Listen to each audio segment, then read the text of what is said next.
How do we build something that you can take from masjid to masjid? Think about the Prophet ﷺ's masjid and now tell me what it has. How does your masjid score against this?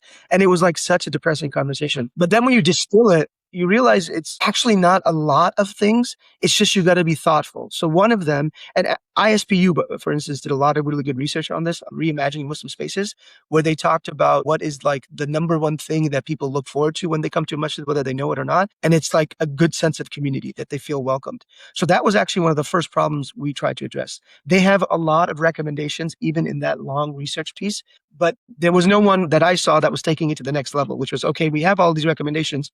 Now, how do we build a program out of this? How do we build something that you can take from masjid to masjid? So we did a little bit of that. We're like, okay, let's talk about what a welcoming space is. What does community really mean? Everyone says, oh, I find such a good sense of community. So we broke that down to its like, 5 parts that we felt like it makes up a community. And then we built a program out of it. And then we went from masjid to either one, give them like some of the best practices around this. But we also found, and this is something I really learned from you, is that a lot of the gap between execution and the gap between where someone is and their ability to execute something is actually not the gap in knowledge. It's the capacity to do it.